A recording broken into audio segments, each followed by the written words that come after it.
देखो सबसे पहले आ जाओ कैश फ्लो स्टेटमेंट जो टॉपिक है उसके बारे में समझ लो कि ये कैश फ्लो स्टेटमेंट है क्या। तो देखो कैश फ्लो स्टेटमेंट बेसिकली क्या होता है ना कि पार्ट ऑफ फाइनेंशियल स्टेटमेंट्स है, जो तुम लोग लास्ट क्लास भी पढ़ा था कि as a part of financial statements हम लोग बैलेंस शीट बनाते हैं, स्टेटमेंट ऑफ पीएल बनाते हैं, कैश फ्लो स्टेटमेंट भी बनाते हैं। लेकिन कैश फ्लो स्टेटमेंट एक ऐसा स्टेटमेंट है, ऐसा फाइनेंशियल स्टेटमेंट है which is not mandatory for all kind of companies. कुछ स्पेसिफिक कंपनीज को एग्जाम्पशंस मिला हुआ है कि आपके लिए ये रिकमेंडेटरी है, आप बनाओ तो सही, नहीं बनाओ तो भी सही, कोई दिक्कत नहीं है, बनाना जरूरी नहीं है आपके लिए। तो ये ध्यान रखना, ये सब क्वेश्चंस क्या ना जैसे एमसीक्यू में शॉर्ट क्वेश्चंस में पूछ सकता है। तो बेसिकली ध्यान रखना, financial statement with respect to whom, one person company, small company, government company and if private company which is a startup. Startup मतलब नया कंसेप्ट से कोई प्राइवेट, नया कंसेप्ट लेके कोई प्राइवेट कंपनी फॉर्म हुआ है, ठीक है। तो उस तरह के कंपनी के लिए कैश फ्लो स्टेटमेंट बनाना मैंडेटरी नहीं है। देखो मैंडेटरी नहीं है मतलब रिकमेंडेटरी है, आप बनाना चाहो तो बना सकते हो, कोई रोका नहीं है आपको।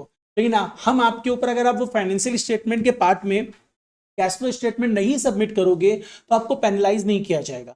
लेकिन अगर सपोज कर लो कोई पब्लिक कंपनी है जैसे रिलायंस इंडस्ट्री है, तो रिलायंस इंडस्ट्रीज को अपने फाइनेंशियल स्टेटमेंट के पार्ट में कैश फ्लो स्टेटमेंट भी डालना पड़ेगा, मैंडेटरी है उसके लिए, राइट। तो यहाँ पे लिखा may not include, may not मतलब जरूरी नहीं है आपके लिए। तो ये ध्यान रखना कैश फ्लो स्टेटमेंट इनके लिए बनाना जरूरी नहीं है, ठीक है। अब क्वेश्चन ये आता है हम लोग कैश फ्लो स्टेटमेंट बेसिकली बनाते क्यों हैं।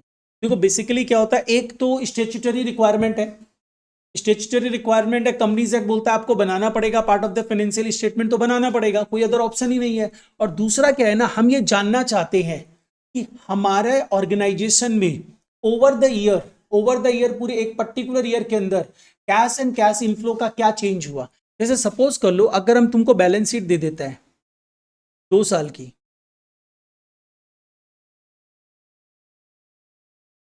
बैलेंस शीट वैसे कंपनी की बैलेंस शीट इस हॉरिजॉन्टल फॉर्म में नहीं बनती है, जस्ट समझाने के लिए ऐसे ही बना रहे हैं हम। ये बैलेंस शीट है हमारे पास, सपोज कर लो यहाँ पे अपने डेटा ले रखे हैं 2021, 2022, 21, 22। यहाँ पे हम दे रहे हैं तुमको कैश एंड बैंक 1,60,000। इसका मतलब तुमको बैलेंस शीट देख के क्या समझ में आ रहा है, स्टार्टिंग ऑफ द ईयर में आप एक पर्टिकुलर अकाउंटिंग पीरियड का बात करोगे, राइट। अकाउंटिंग पीरियड मतलब क्या हुआ, सपोज कर लो यहाँ पे अपने बात कर रही है, ऑब्वियस बात है कंपनी है, तो कंपनी के केस में हम लोग जो ईयर एंडिंग लेते हैं वो कौन सा रहता है, 31 मार्च 2021 एंड 31 मार्च 2022, राइट। तो बेसिकली क्या हुआ, हम जो अकाउंटिंग पीरियड देखेंगे वो अकाउंटिंग पीरियड कहां से कहां तक का रहेगा, 1 अप्रैल 2021 से लेके 31 मार्च 2022 तक का रहेगा, राइट। यही तो कंसेप्ट है। तो इस अकाउंटिंग पीरियड में तुमको दिख रहा है 1 अप्रैल 2021 में मेरे पास जो बैलेंस था कैश एंड बैंक का वो 1 लाख था, और eight the end of the year मेरे पास कितना बैलेंस है, 60,000 है। इसका मतलब तुमको समझ में आया, पूरे ओवर द पीरियड 40,000 का कैश आउटफ्लो हुआ है, ये तो समझ में आ गया। बट बेसिकली इन्वेस्टर्स जानना चाहते हैं कि वो कैश आउटफ्लो 40,000 का जो हुआ कहाँ हुआ, क्या बस पूरे ईयर में आप इतना ही किए हो, 40,000 का आउटफ्लो ही किए हो। तो बेसिकली क्या होगा, कंपनीज एक्ट बोलता है आप एक काम करो, डिटेल डिस्क्रिप्शन दो। डिटेल डिस्क्रिप्शन मतलब क्या हुआ, आपके ऑर्गेनाइजेशन में 3 एक्टिविटीज होती है। वन इज द आप बिजनेस चलाते हो, that is the operating activity. Number 2 is आप बिजनेस में बहुत सारे इन्वेस्टमेंट करके रखे हो, उस इन्वेस्टमेंट को खरीदते हो, बेचते हो, उससे रिलेटेड भी पैसा आता जाता है। और बिजनेस जो चला रहे हो उसके लिए फंडिंग रिक्वायर्ड होती है, फाइनेंसिंग होती है, तो फाइनेंसिंग एक्टिविटीज में भी पैसा है, आता है और जाता है। आप कंप्लीट डिटेल दो कि कितना पैसा आया, कितना पैसा गया, और अल्टीमेटली आपके पास 40,000 का आउटफ्लो हुआ, कंप्लीट डिटेल दो। तो फॉर दैट कंप्लीट डिटेल लोगों को क्या करना पड़ता है, यही ये 40,000 का आउटफ्लो दिखाने के लिए तुमको कैश फ्लो स्टेटमेंट बनाना पड़ रहा है। ये 40,000 का तो नेट आउटफ्लो है ना, इसमें हो सकता है कितना रुपया आया, कितना रुपया गया, एटसेट्रा। एक चीज और ध्यान रखना, it's a cash flow statement. And cash flow statement मतलब क्या हुआ, it is prepared on which basis, Vedant. Cash basis होता है, एक्रुअल बेसिस होता है, हाइब्रिड बेसिस होता है। You are preparing cash flow statement on which basis, sure, क्यों कैश बेसिस, क्योंकि ये लोग बोल दिया, ये लोग गलत बोला है सबको, नहीं सुना, ठीक है। तो मेरे को थोड़ा सा बता क्यों कैश बेसिस। होता क्या कैश बेसिस? फ्लो स्टेटमेंट क्या बोल रहा है? कैश फ्लो स्टेटमेंट मतलब सिर्फ कैश का इनफ्लो एंड कैश का आउटफ्लो बताना है। इसका मतलब ये जो स्टेटमेंट है वो कैश बेसिस पे बनता है। ये सब इसलिए बता रहा है क्योंकि ध्यान रखना एग्जाम्स में तुमसे पूछा जा सकता है कुछ भी। कैश बेसिस पे बनता है, नो अदर बेसिस। तो कैश फ्लो स्टेटमेंट जो हम लोग बना रहे हैं, ऑन विच बेसिस बना रहे हैं? Cash basis. एंड इसके साथ साथ जैसे देखो हम बोला कि ठीक है हम लोगों को इन्वेस्टर्स को डिटेल देनी है, इसलिए हम लोग बनाएंगे cash flow statement. That is a different different issue. लेकिन अगर तुम्हारा मन नहीं है बना के देने का डिटेल, तो मेरा मन हम नहीं दे सकते हैं। बट नहीं, मेरे पास स्टेचुटरी रिक्वायरमेंट है, बना के देना पड़ेगा। प्रोवाइडेड हम ओपीसी ना हो, स्मॉल कंपनी ना हो, डोरमेंट कंपनी ना हो और स्टार्टअप प्राइवेट कंपनी ना हो, मेरे को कैश फ्लो स्टेटमेंट बनाना ही पड़ेगा। राइट। अब जब कैश फ्लो स्टेटमेंट मैंडेटरी है बनाना, तो बेसिकली कुछ रूल्स एंड रेगुलेशंस भी होंगे इसको बनाने के। तो यस, हम लोग जो कैश फ्लो स्टेटमेंट बनाते हैं according to accounting standard issued by ICAI बनाते हैं। ICAI means institute of chartered accountants of India. तो अकाउंटिंग स्टैंडर्ड 3 बोल के एक स्टैंडर्ड है जो बताता है कि आपको कैश फ्लो स्टेटमेंट किस तरीके से बनाना है, वो तरीका बताता है। राइट। एंड इसके साथ साथ अपने आते हैं, अगर अपने न्यू स्टैंडर्ड के बेसिस पे जाए तो उसको इंड एएस 7 के अकॉर्डिंगली कैश फ्लो स्टेटमेंट बनाते हैं। ठीक है। इंड एएस 7 नॉलेज के लिए ध्यान रखना, पूछेगा नहीं एग्जाम में। अकाउंटिंग स्टैंडर्ड 3 याद रखना, पूछा जा सकता। According to which accounting standard you prepare cash flow statement? AS 3। अच्छा, अब देखो बेसिकली क्या है, थोड़ा इंफॉर्मेशन जो यहाँ पे दिया है उसको पढ़ते हैं। इसमें सबसे पहले देख लो मैंने क्या दिया है। एक एडिशनल इंफॉर्मेशन है जो हम यूजर्स को प्रोवाइड करते हैं in the form of statement, जो बेसिकली हमें क्या बताता है कैश कहाँ से आया, कैश कहाँ यूज हुआ। Right. Of a particular period. और किन किन के लिए कैश फ्लो स्टेटमेंट बनाना जरूरी नहीं है, तुम लोग को याद हो चुका होगा। अब क्वेश्चन ये आता है कि हम बात कर रहे हैं कैश फ्लो स्टेटमेंट का, और कैश फ्लो स्टेटमेंट जो होता है उसमें बेसिकली कैश का मतलब होता है cash and cash equivalent. It shows cash means cash and cash equivalent inflows and outflows statement. मतलब कैश एंड कैश इक्विवेलेंट का इनफ्लो क्या हुआ, आउटफ्लो क्या हुआ, उसको दिखाने वाला जो स्टेटमेंट है उसे बोला जाता है कैश फ्लो स्टेटमेंट। तो यू मस्ट नो कि कैश क्या होता है, यू मस्ट नो कि कैश इक्विवेलेंट क्या होता है। तो देखो अगर हम लोग टर्म कैश की बात करें, थ्योरी में पूछा जा सकता है कैश इंक्लूड्स, सिंपल वर्ड्स में ध्यान रखना, cash in hand and cash at bank. ठीक है। Cash at bank also basically cash का ही पार्ट है, ध्यान रखना। तुम बोलेगा सर वो तो कैश एट बैंक है, कैश मतलब cash in hand as well as cash at bank. अब इसके बाद अपने बात करते हैं सर कैश इक्विवेलेंट का मतलब क्या होगा। कैश इक्विवेलेंट मतलब वो हाईली लिक्विड इन्वेस्टमेंट जिसको आप with in a period of maximum 3 months cash में कन्वर्ट कर सकते हैं। लेकिन सिर्फ इतने से काम नहीं चलेगा, आप उसको कैश में कन्वर्ट कर सकते हो विदाउट एनी सिग्निफिकेंट लॉस। मतलब उसमें सिग्निफिकेंट लॉस नहीं होना चाहिए, बहुत माइनर सा लॉस चलेगा बट मतलब अच्छा खासा अमाउंट का लॉस नहीं दिखना चाहिए। तो that type of highly liquid investments are known as the cash equivalent. देखो हम यहाँ पे लिखा है cash equivalent of short term highly liquid investment that are readily convertible into known amount of cash which are subject to an insignificant risk of change in value। मतलब loss in value नहीं होना चाहिए, in simple words ये ध्यान रखना। तो such kind of investment are known as cash equivalent. And cash equivalent के लिए तुम लोग सिंपल सा पीरियड ये भी ध्यान रखना, विच is a short period of maturity of 3 months और लेस। एंड इसके एग्जांपल्स में तुम लोग देख सकते हैं treasury bills, commercial papers, commercial bills, call money, certificate of deposit etcetera नाम रख सकता है। एक स्पेसिफिक नाम अलग से रख सकता है, that is marketable securities.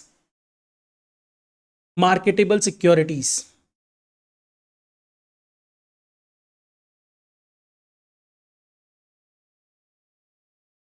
Basically एक चीज देखो, इसमें एक कंडीशन है कि सिग्निफिकेंट इनसिग्निफिकेंट रिस्क होना चाहिए, मतलब सिग्निफिकेंट रिस्क नहीं होना चाहिए, तभी उस हाईली लिक्विड इन्वेस्टमेंट को आप क्या बोलोगे, कैश इक्विवेलेंट बोलोगे।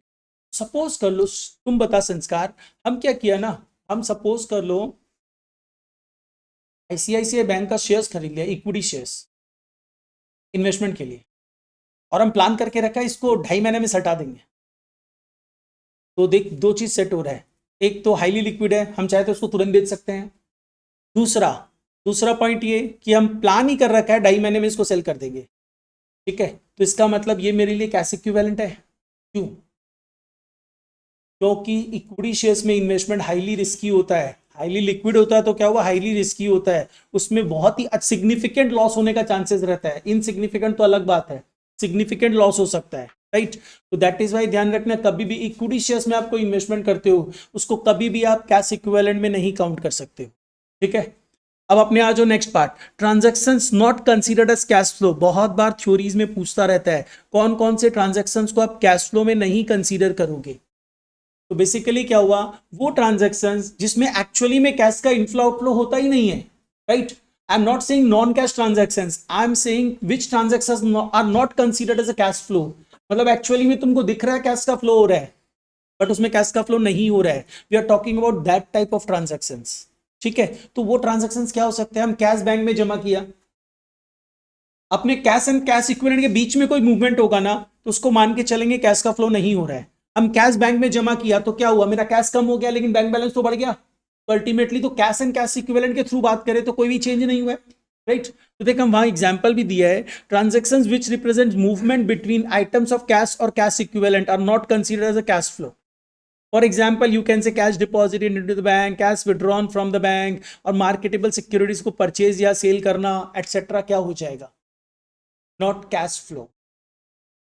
अच्छा, कैश फ्लो क्या होता है सर, ये मेरे ख्याल से बताने की जरूरत नहीं है। कैश फ्लो मतलब क्या होता है कि अपने basically inflows of cash and cash equivalent और outflows on cash and cash equivalent are known as the cash flows, ठीक है। Flows included both inflows as well as the outflows, पैसा आ रहा है पैसा जा रहा है, right. Cash flow statement is quite similar to cash book, थोड़ा सा डिफरेंस है। तो कोई दो पॉइंट ऑफ डिफरेंस बताएगा कोई, कौन बता रहा है, हैंड रेज करो sir. Cash book and cash flow statement के बीच में दो point of difference, Mudit. Cash book and cash flow statement में कोई दो पॉइंट ऑफ डिफरेंस।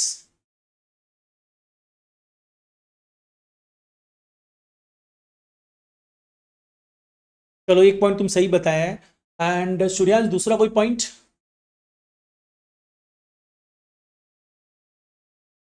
सही है, कैश बुक एक जर्नलाइज लेजर है, it is a part of books of accounts and is a part of financial statement, cash flow statement. और जैसे ये बोला मुदित की कैश फ्लो स्टेटमेंट बनाते समय we considered cash flows under different grouping, groups लेते हैं, एक्टिविटीज लेते हैं, बट कैश बुक में ऐसा कुछ नहीं होता है, सिर्फ रिसिपिएंट पेमेंट दिखाया जाता है, ठीक है। तो ये सब है, ठीक है, एकदम सही है। ध्यान रखना ये भी पूछा जा सकता है डिफरेंस, कुछ examples of cash inflows outflows etcetera, ये बेसिकली तुम लोग को पता भी होगा और जनरल रीडिंग दे देना अदरवाइज, ठीक है। इनफ्लोज एंड आउटफ्लो, पैसा जिससे आ रहा है वो इनफ्लो है, पैसा जिसमें जा रहा है वो आउटफ्लो है। अभी हम इसमें डिस्कस ही नहीं कर रहे एक्टिविटी वाइज क्या है, अभी सिंपली इनफ्लोज आउटफ्लोज की बात कर रहे हैं। तो आई थिंक तुम लोगों को इनफ्लोज आउटफ्लो समझाने की जरूरत नहीं है, तो एक बार रीड कर लेना जनरली। अब बात करते हैं कि वापस से वही चीज बताया, इनफ्लोज क्या करता है, कैश एंड कैश इक्विवेलेंट को इंक्रीज करता है, आउटफ्लोज क्या करता है, कैश एंड कैश इक्विवेलेंट्स को डिक्रीज करता है, राइट। अब बेसिकली क्या होता है, अगर हम लोग as per the accounting standard 3 जाते हैं तो हम लोग की जो कैश का इनफ्लोज आउटफ्लोज होता है ना, उसको 3 पार्ट्स में सब डिवाइड करते हैं। One is cash flows from operating activities, business run करने से कितना रुपया आ रहा है जा रहा है, ठीक है। Cash flows from investing activities, investing मतलब क्या हुआ, इन सिंपल वर्ड्स ध्यान रखना, cash flows from operating, operating मतलब बिजनेस चलाने से, राइट। और बेसिकली क्या, बिजनेस चलाने से मतलब मेरा नेचर ऑफ द बिजनेस जो है ना, उसके अकॉर्डिंगली मेरे पास जो भी फ्लो आ रहा है या जा रहा है, that are my operating activity, ठीक है। और इसको ऑपरेटिंग एक्टिविटी को दो तरीके से कैलकुलेट किया जाता है एज पर अकाउंटिंग स्टैंडर्ड 3।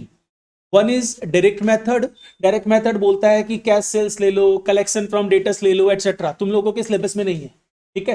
बस नाम के लिए ध्यान रखना, as per accounting standard 3 cash flow can be prepared in two ways, one is the direct method and another one is the indirect method. And only operating activity को हम लोग direct और इनडायरेक्ट मेथड में बनाते हैं, और बात की एक्टिविटी ऑलवेज डायरेक्ट मेथड ही होता है, ठीक है। तो बेसिकली क्या हुआ, ऑपरेटिंग एक्टिविटीज मतलब तुम लोग क्या करोगे, डायरेक्ट मेथड से नहीं करना है, इनडायरेक्ट मेथड होता है उससे करना है। उसके लिए कुछ फॉर्मेट्स है वो अपने समझेंगे।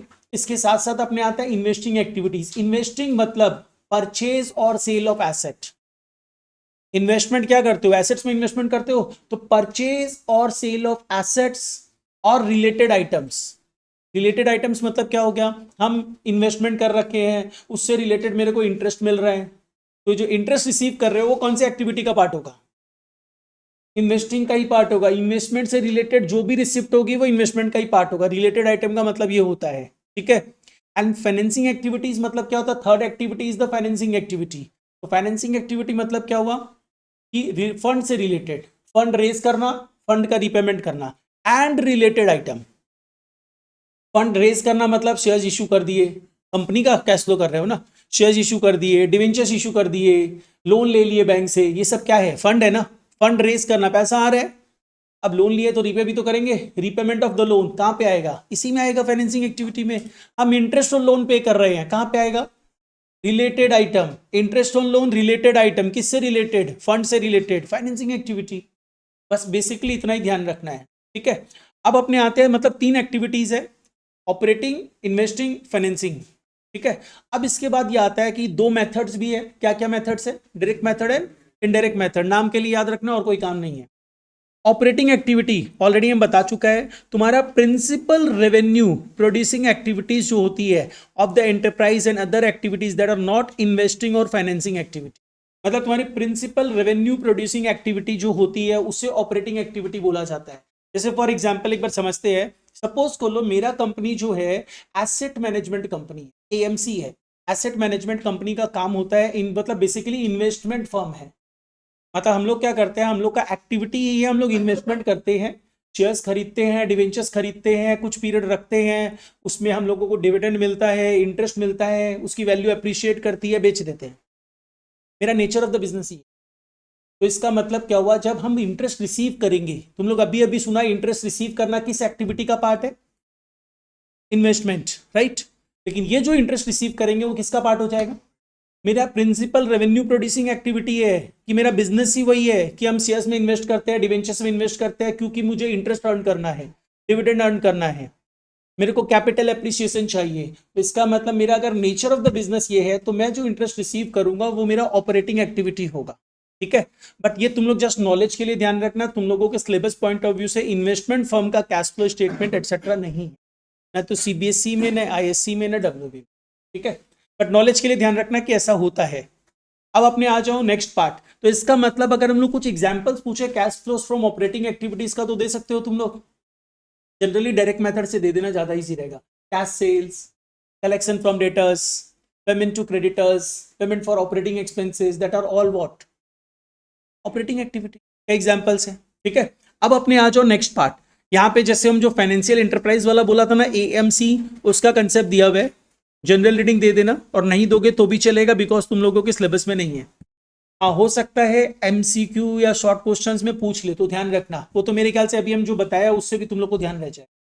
नेक्स्ट आ जाओ, इन्वेस्टिंग एक्टिविटीज का मतलब हम लोग क्या समझे थे? इन्वेस्टिंग एक्टिविटीज मतलब क्या हुआ? Acquisition and disposal of long term asset, मतलब fix assets and other investment, right. Other investment word लिखने के बाद देखो मैंने क्या लिखा है, not included in the cash equivalent.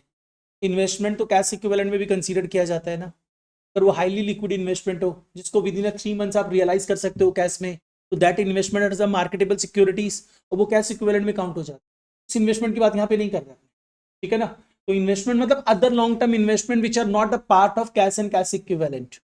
तो इन सिंपल वर्ड ध्यान रखना, एक्विजिशन एंड डिस्पोजल मतलब क्या? परचेज और सेल, परचेज और sale of fixed assets and related items. Related item मतलब इंटरेस्ट ऑन इन्वेस्टमेंट मिल गया, कोई मिसलेनियस रिसिप्ट आ गया इन्वेस्टमेंट से रिलेटेड, वो सब बात। डिविडेंड रिसीव कर रहे हो, तो डिविडेंड वर्ड आते ही तुम लोग सोचेगा डिविडेंड वर्ड है मतलब तो फाइनेंसिंग का पार्ट होगा, बट फाइनेंसिंग का पार्ट नहीं है। डिविडेंड रिसीव्ड है। डिविडेंड रिसीव कब करोगे? जब तुम कहीं इन्वेस्ट करोगे, तो dividend received is a part of investing act. अब फाइनेंसिंग एक्टिविटी में क्या आता है? फाइनेंसिंग एक्टिविटी मतलब जो अभी थोड़ा देर पहले समझ लिए, फंड को रेज करना या फंड का रिपेमेंट करना इन द रिलेटेड आइटम्स। तुम लोग चाहो तो ये अपना लिख के रख सकते हो, अदरवाइज यहाँ पे भी दिया हुआ है, activities that result in changes in the size and composition of the owners capital including preference shares etcetera and borrowings of the enterprise. Borrowings includes both short term and long term.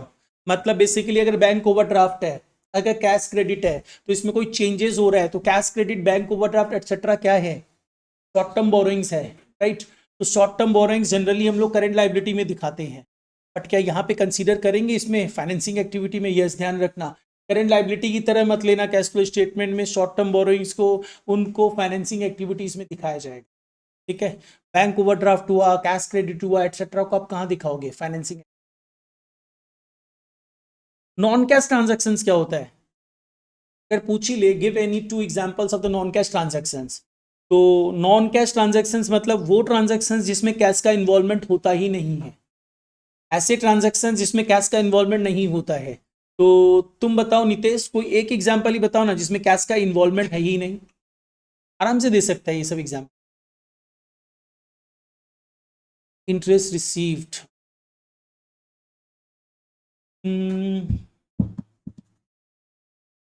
लक्ष्य तुम एक example दे, cheating नहीं करना, देख चुका है नहीं पूछ, सभी को देख चुका होगा।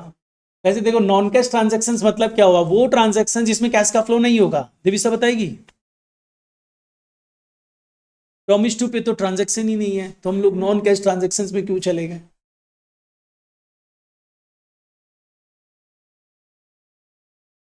बोल सकते हैं like furniture on credit is non cash transaction, ठीक है। और तुम लोग बोल सकता है कि बेसिकली एसेट्स परचेज किया bye issuing equity shares, bye issuing debentures, जो याद है तुम लोग अदर देन कैश कंसीडरेशन में करता था, शेयर्स में, डिवेंचर्स में, वो सब दो चार एग्जांपल डाल दो, क्या दिक्कत है? और वैसे परचेज ऑफ ये फिक्स एसेट्स ऑन क्रेडिट भी चलेगा, कोई दिक्कत नहीं है। अब अपने नेक्स्ट आ जाओ, एग्जाम्पल बहुत सारा दिया हुआ है, एक बार नॉन कैश ट्रांजेक्शन का एग्जाम्पल्स भी पढ़ लेना। नेक्स्ट आ जाओ, मेथड्स ऑलरेडी हम लोग डिस्कस कर चुके हैं। एज पर अकाउंटिंग स्टैंडर्ड 3 हम कैश फ्लो स्टेटमेंट को दो मेथड से बना सकते हैं, direct method and indirect method. But ध्यान रखना डायरेक्ट मेथड स्पेसिफिकली अप्लाई होता है ओनली ऑपरेटिंग एक्टिविटीज के लिए। अब अपने आते हैं कैसे कैश फ्लो स्टेटमेंट बनाते हैं under direct method, not in your syllabus. Cash flow statement under direct method not in your syllabus, तो क्रॉस कर दो। अब अपने आओ, अगर हम लोग इनडायरेक्ट मेथड में कैश फ्लो बनाते हैं तो इन सच अ केस आप कैश फ्लो कैसे बनाओगे? तो बेसिकली ध्यान रखना, cash flow statement is a statement, तो फॉर्मेट तो स्टेटमेंट का रहेगा, ठीक है। स्टेटमेंट में बेसिकली हमारे पास 3 एक्टिविटीज रहेगी असेंडिंग ऑर्डर में। First one is the operating activity, next activity is the investing activity, and the next activity will be the financing activity. तो इससे पता चलेगा पूरे ईयर में कितना पैसा आया कि गया, राइट। उसके बाद हम लोग क्या करते हैं, उसमें opening cash and cash equivalent add करते हैं, तो हमें आंसर मिल जाता है कि closing cash and cash equivalent ये होगा। This is the normal scenario, जो आई थिंक सबको पता है क्योंकि ऑलरेडी कैश फ्लो स्टेटमेंट एक बार तो सभी को ही किया हुआ है, ठीक है। अब अपने आते हैं इसमें कैलकुलेशंस कैसे करेंगे।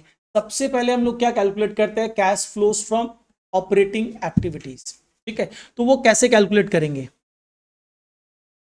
तो देखो सबसे पहले हम ऑपरेटिंग एक्टिविटीज वाला पोर्शन ही बता रहे हैं, जो सेपरेटली बता रहा है, cash flow from operating activities. इसमें सबसे पहला आप क्या काम करोगे, डिफरेंस इन एसओपीएल लोगे। मतलब बेसिकली आप सबसे पहला काम करने वाले हो, आप निकालने वाले हो नेट प्रॉफिट बिफोर टैक्स, ठीक है, जो तुम वर्किंग्स में कैलकुलेट कर सकता है या वहीं पे स्टेटमेंट के अंदर में भी कैलकुलेट कर सकता है। तो सबसे पहले यहाँ पे हम लोग बहुत कंसेप्चुअली नहीं जाने वाले हैं, जैसे तुम लोग को नॉर्मल रेगुलर क्लास में हम कंसेप्चुअली बताया था, देखो इसलिए ये ऐड कर रहे हैं, इसलिए लेस कर रहे हैं। यहाँ पे थोड़ा सा लर्निंग फॉर्म में जाएंगे। तो बेसिकली क्या हुआ कि हम लोग सबसे पहला पार्ट लेंगे डिफरेंस इन एसओपीएल। तो डिफरेंस इन एसओपीएल कैसे निकलेगा, closing balance of SOPL minus opening balance of SOPL. तो अगर पॉजिटिव आया तो बहुत अच्छी बात है, नेगेटिव आया तो नेगेटिव साइन में रख देंगे, ठीक है। उसमें गिने चुने कुछ आइटम को एडलेस करना पड़ता है, then you will get net profit before tax. Basically अपने क्या क्या एडलेस करेंगे, देखो हमेशा ध्यान रखना डिविडेंड डिक्लेयर्ड ऐड करेंगे, ठीक है। एंड डिविडेंड डिक्लेयर्ड ऐड करेंगे, यहाँ पे करेक्शन रिक्वायर्ड है, dividend declared of the current year नहीं, last year. Dividend declared of the last year add करेंगे, करंट ईयर का डिविडेंड डिक्लेयर्ड कंटिंजेंट लायबिलिटी होता है, वो आएगा ही नहीं कहीं। उसके बाद मतलब बेसिकली आप डिविडेंड डिक्लेयर्ड ऐड कर दोगे, वो फाइनल डिविडेंड हो लास्ट ईयर का वो ऐड करेंगे, इंटरिम डिविडेंड हो वो ऐड करेंगे। डिविडेंड ऐड करना है डिक्लेयर्ड, दूसरा पार्ट क्या ऐड करना है, प्रोविजन फॉर टैक्सेशन, जो आपने प्रॉफिट से निकाला है उसको ऐड बैक करोगे। और तीसरा पार्ट ऐड क्या करोगे, कुछ भी ट्रांसफर टू रिजर्व्स है तो उसे ऐड कर दोगे, इन्हीं ट्रांसफर टू रिजर्व्स ऐड करोगे। और ट्रांसफर फ्रॉम रिजर्व होगा तो क्या करेंगे, प्लस करेंगे। ये करने के बाद ये तुम लोग जिसको अच्छे से आता है, पहले से अच्छे से किया हो बहुत अच्छी बात है, नहीं तो लर्न कर लेना कि ऐसा होता है। अब अपने बात करते हैं 2-3 एक्स्ट्रा पार्ट में भी। एक एक्स्ट्रा पार्ट ये ध्यान रखना, ट्रांसफर टू रिजर्व्स ऐड होता है, ट्रांसफर फ्रॉम रिजर्व लेस होता है। उसके अलावा जैसे पीएफटी ऐड कर रहे हैं, वैसे अगर कोई रिफंड ऑफ टैक्स हो जो आपने पीएल में क्रेडिट करके रखा है तो उसको लेस कर देंगे। Refund of tax credited to PL, मतलब जैसे बेसिकली जनरली होता नहीं है, लेकिन तुम अगर रिफंड ऑफ टैक्स पीएल में क्रेडिट करके रखे हो तो बेसिकली क्या करोगे, उसको रिमूव कर दोगे। अब बात आती है एक्स्ट्राऑर्डिनरी आइटम्स, तुम लोगों के सिलेबस का पार्ट नहीं है, इसको यहां से क्रॉस करके रखना, कंफ्यूज मत होना, इसलिए पहले ही काट दो।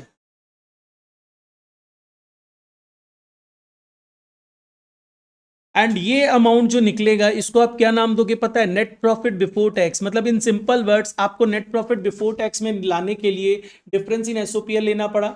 उसमें क्या किया आपने, डिविडेंड डिक्लेयर्ड ऐड किया, उसमें आपने प्रोविजन फॉर टैक्सेशन ऐड किया, उसमें ट्रांसफर टू रिजर्व ऐड किया, ultimately you got net profit before tax. अब नेट प्रॉफिट बिफोर टैक्स को तुमको क्या करना है ना, ऑपरेटिंग प्रॉफिट में कन्वर्ट करना है।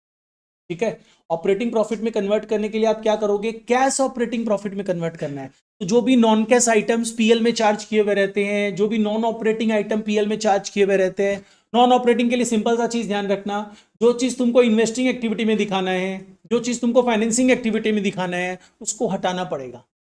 जैसे फॉर एग्जाम्पल हम लोग इंटरेस्ट ऑन डिवेंचर पीएल में चार्ज करते हैं ना, पीएल में चार्ज करते हैं तो प्रॉफिट को तो कम कर देता है ना, लेकिन इंटरेस्ट ऑन डिवेंचर्स तुमको दिखाना कहाँ है कैश फ्लो स्टेटमेंट में, फाइनेंसिंग में। तो जब तुमको फाइनेंसिंग में दिखाना है तो एक जगह से तो हटाना पड़ेगा ना, तो उसको कहां से हटाएंगे, ऑपरेटिंग से। तो ऑपरेटिंग से हटाने का मतलब क्या हुआ, जैसा किया गया उसका उल्टा करना पड़ेगा। इंटरेस्ट ऑन डिवेंचर पीएल में क्या करते हो आप, चार्ज करते हो, उसके चलते प्रॉफिट कम हो जाता है, तो आप क्या करोगे, ऐड करोगे। यहाँ पे तो हम लिस्ट ऑफ कैटेगरीज दे दिया कि ये चीज ऐड होगा, ये चीज लेस होगा। तो बेसिकली क्या हो गया, देखो आप non cash and non operating items add करोगे, there are certain examples. Depreciation is what, non cash item ना, डेप्रिसिएशन ऐड बैक करेंगे। इंटरेस्ट ऑन डिवेंचर्स या लोन ऐड करेंगे, इंटरेस्ट ऑन डिवेंचर्स या लोन क्यों ऐड कर रहे हैं, because it's a non cash item, it's a non operating item. Interest on loan या interest on debentures non cash item नहीं है, नॉन ऑपरेटिंग आइटम है। ठीक है, नॉन कैश और नॉन ऑपरेटिंग, अगर प्रॉफिट में चार्ज किया हुआ है, चार्ज मतलब माइनस किया हुआ है, ऐड बैक कर देना, प्रॉफिट में प्लस किया हुआ है तो माइनस कर देना, राइट। बस इतना ध्यान रखना, जो प्रॉफिट में इंपैक्ट है उसका उल्टा इफेक्ट कर देना, हटाना है उसको, नॉन कैश हो तो नॉन ऑपरेटिंग हो तो। अब बेसिकली ऐड आइटम हम बता रहे हैं, जैसे प्रिलिमिनरी एक्सपेंसेस या अंडरराइटिंग कमीशन या डिस्काउंट ऑन इशू एटसेट्रा, हम लोग पीएल में चार्ज कर रखे हैं। हम लोग समझा था ना, पहले अपने एसओ किससे चार्ज करेंगे, डिस्काउंट ऑन इशू को एसपीआर से, पहला प्रायोरिटी। दूसरा कैपिटल रिजर्व, उसके बाद अगर नहीं है कुछ तो पीएल या जनरल रिजर्व से चार्ज करेंगे। तो पीएल में अगर चार्ज किया तो प्रॉफिट कम है ना, लेकिन ये प्रीलिमिनरी एक्सपेंसेस किस एक्टिविटी का पार्ट है, एक तो फाइनेंसिंग का पार्ट है, अंडरराइटिंग कमीशन किस एक्टिविटी का पार्ट है, फाइनेंसिंग का पार्ट है। दूसरा ये नॉन कैश भी है, ठीक है, नॉन कैश भी है, तो हम लोग क्या करेंगे, उसको रिमूव कर देंगे, एडबैक कर देंगे। इंप्लॉय बेनिफिट एक्सपेंसेस ऐड नहीं करेंगे, बिकॉज इंप्लॉय बेनिफिट एक्सपेंसेस तो ऑपरेटिंग पार्ट है ना, स्टाफ को सैलरी वेजेस एटसेट्रा तो बिजनेस का ही पार्ट रहेगा। नॉन ऑपरेटिंग ऐड करेंगे, ऑपरेटिंग एड बैक नहीं करेंगे। गुडविल या पेटेंट्स या ट्रेडमार्क्स एटसेट्रा अमोर्टाइज्ड, मतलब क्या हुआ, काइंड ऑफ डेप्रिसिएशन ही है, बट इंटेंजिबल एसेट्स जब कम होता है तो उसको डेप्रिसिएशन नहीं बोलते, उसको हम लोग क्या बोलते हैं, अमोर्टाइजेशन बोलते हैं। Loss on sale of investment, income received on investment, dividend income, rental income, profit on cell etcetera. Incomes तो लेस होगा ना, तो देखो नेगेटिव साइन में है, लेस करना, you will gate operating profit before working capital changes. इसको तुम नाम दे सकते हो cash from operation before working capital changes. आप इसमें वर्किंग कैपिटल का इफेक्ट डाल, वर्किंग कैपिटल इफेक्ट डालने के लिए तुम लोग सिंपल सा चीज ध्यान रखना, यहां पे हम लोगों को क्या करना है, current assets and current liabilities को प्लस माइनस करना है। करंट एसेट्स करंट लाइबिलिटीज लेते समय आप बेसिकली किन किन चीजों को नहीं लोगे, करंट लाइबिलिटीज में बैंक ओडी होता है, करंट लाइबिलिटी में कैश क्रेडिट भी होता है, इन वो करंट लाइबिलिटी में नहीं आएगा, क्योंकि उसको हम लोग सेपरेटली शॉर्ट टर्म बोरोइंग्स में दिखाएंगे, फाइनेंसिंग एक्टिविटी में दिखाएंगे। वन पॉइंट जो ऑलरेडी बताया भी था ऊपर में कि शॉर्ट टर्म बोरोइंग्स है। ऊपर से करंट एसेट्स में कैश आता है, करंट एसेट्स में बैंक भी आता है, तो कैश एंड बैंक तो कैश इक्विवेलेंट का पार्ट है ना, तो उसको भी क्या करेंगे हम लोग, करंट एसेट्स में करंट लाइबिलिटीज में नहीं लेंगे। बस इसके अलावा सब चीजों को जो भी है सबको लेना है, और क्या करना है, क्योंकि यहाँ पे अपने डिटेल में नहीं जा रहे, कंसेप्ट में जाएंगे तो अपने कंप्लीट नहीं कर पाएंगे। तो बेसिकली क्या हुआ, सिंपल सा एक लर्निंग थंब रूल याद रखना, करंट लाइबिलिटीज इंक्रीज होगा तो ऐड कर देना, करंट लाइबिलिटी डिक्रीज होगा तो लेस कर देना, और करंट एसेट्स का उल्टा ट्रीटमेंट। ठीक है, करंट एसेट्स से करंट लाइबिलिटी से related same treatment, and current asset से related reverse treatment, opposite treatment.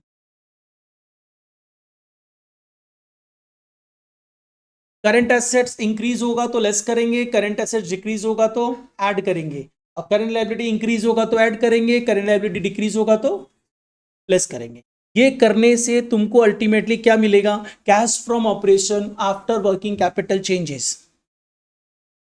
इसको तुम सिंपली ये भी नाम दे सकते हो, cash generated from operation. Mainly समझने वाला पोर्शन ऑपरेटिंग एक्टिविटीज ही है, इन्वेस्टिंग फाइनेंसिंग में कुछ ज्यादा समझने का। अब इसके बाद अपने आते हैं नेक्स्ट पार्ट, क्या करना है इसमें? सिंपल सा एक ट्रीटमेंट करना है। ये तो पूरा एज पर अकाउंटिंग स्टैंडर्ड 3 पूरा फॉर्मेट दिया हुआ है, इसलिए थोड़ा डिटेल्स दिया हुआ है तुम लोगों को। आप जैसे ही ये वैल्यू मिलेगी ना, इसमें सिंपल एक ही काम करना है, टैक्स पेड माइनस कर। तो देखो यहाँ पे दिया हुआ है कैश जनरेटेड फ्रॉम ऑपरेशन जो आया, उसमें से आप क्या करोगे? इनकम टैक्स पेड जो है वो माइनस कर देना, और बस उसके अलावा तुम्हारे काम का कोई पार्ट नहीं है। तो ये जो आएगा पार्ट, इसी पार्ट को आप क्या बोलोगे? Cash flows from operating activities, that's it. ये फॉर्मेट याद रखना, cash flows from operating activity. तो मेनली ऑपरेटिंग एक्टिविटीज ढंग से समझना है। इन्वेस्टिंग फाइनेंसिंग में कुछ नहीं है। इन्वेस्टिंग फाइनेंसिंग में आप क्या लोगे पता है? इन्वेस्टिंग एक्टिविटीज हम दिखा रहे हैं। इन्वेस्टिंग एक्टिविटी हम यहाँ पे ये सब नाम पढ़ेंगे भी नहीं, सिंपली ध्यान रखना इन्वेस्टिंग एक्टिविटी मतलब, तुम लोग कॉमर्स स्टूडेंट है, परचेज ऑफ एसेट क्या है? आउटफ्लो है। सेल ऑफ एसेट क्या है? इनफ्लो है। उसके साथ साथ क्या हुआ? रिलेटेड आइटम, उस पर डिविडेंड मिला, इंटरेस्ट मिला, वगैरह वगैरह, जो भी रिसिप्ट है वो सब क्या हो जाएगा? इसी का पार्ट होगा। ये एक पार्ट है, इसमें एग्जांपल्स दिया हुआ है दो। अब अपने बात करते हैं फाइनेंसिंग एक्टिविटी। फाइनेंसिंग एक्टिविटी मतलब क्या हुआ? लोन लेना, फंड रेज करना, शेयर्स इशू करना, उनसे जो पैसा आ रहा है उसको कंसीडर कर लेना, जो भी पेमेंट रीपेमेंट कर रहे हैं, लोन का रीपेमेंट होगा, डिवेंचर्स का रीपेमेंट होगा, प्रेफरेंसेस का रीपेमेंट हो सकता है, तो जो भी रीपेमेंट ऑफ द कैपिटल या लोन है वो भी यहीं पे आएगा। और रिलेटेड आइटम मतलब क्या हो गया? इंटरेस्ट ऑन डिवेंचर्स पेड किए आ जाएगा, डिविडेंड पेड किया कहां पे आएगा? फाइनेंसिंग एक्टिविटी में आएगा। क्लियर? तो वो सारे रिलेटेड आइटम दिखाने के बाद हम लोगों को फाइनेंसिंग एक्टिविटी भी पता चल जाएगी। इसके बाद क्या करना है? कैश फ्लो स्टेटमेंट बनाना है। ठीक है, तो ये पॉइंट वैसे कुछ इंपॉर्टेंट पॉइंट्स लिखा हुआ है, इसको मत पढ़ना, काम का नहीं है तुम लोग, कुछ एक्स्ट्रा है। मतलब बेसिकली क्या होगा कि फाइनेंशियल इंटरप्राइजेस जो है उनको कुछ मिल रहा है तो क्या होगा क्या नहीं होगा, काम का ही नहीं। जब सिलेबस में नहीं है तो क्यों पढ़े? जो बेसिक थोड़ा सा रिक्वायरमेंट था वो हम समझा चुका है। और ये तो एकदम भी मत पढ़ना, एक्सचेंज गेन्स एंड लॉसेस तुम लोग के एकदम काम का नहीं है, इसको तो क्रॉस ही कर दो। अब अपने आओ कैश फ्लो स्टेटमेंट बनाते समय, अभी हम अलग अलग सेपरेट एक्टिविटी बताया है, अभी हम लोग क्या करने वाले हैं? एक कंप्लीट कैश फ्लो स्टेटमेंट से रिलेटेड सम करते हैं, फिर छोटा छोटा पोर्शंस ऑफ द सम्स करेंगे, और उसके साथ साथ फिर कुछ एमसीक्यूज लेवल या फिर बेसिकली शॉर्ट क्वेश्चंस, थ्योरीज वो डिस्कस करेंगे। तो चलो सबसे पहले एक थोड़ा बड़ा सम लेते हैं प्रॉपर, उसको सॉल्व करते हैं।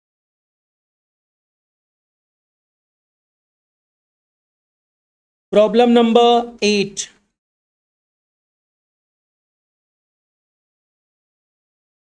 नहीं, प्रॉब्लम नंबर 8 नहीं, प्रॉब्लम नंबर 9 में आ जाओ, रीड करो, हम साथ साथ करने वाला है।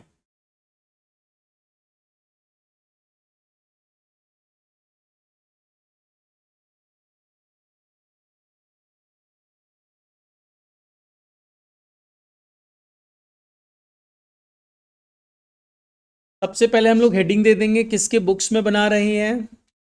सम number 9, ABC limited, books of ABC limited.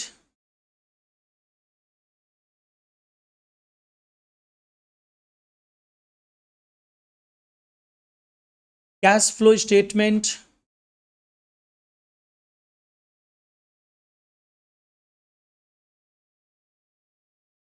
और since it's a part of the financial statement, ये फॉर द ईयर एंडेड बनता है। याद हम बोला था कि 1 लाख का कैश था, 60,000 हो गया, मतलब 40,000 का आउटफ्लो हुआ है, तो पूरे ईयर में आउटफ्लो हुआ है ना, तो कहां से आया इनफ्लो, कहां आउटफ्लो गया, फिर 60,000 का बैलेंस कैसे बचा, वो देखना है ना। For the year ended cash flow statement is always prepared for the year, for the year ended.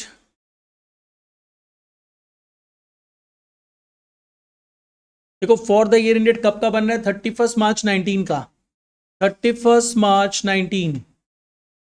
Details, amount, this is particulars. 3 activities है, हम लोग पहले ही एक्टिविटीज का नाम लिख के छोड़ देंगे। Cash flows from operating activities.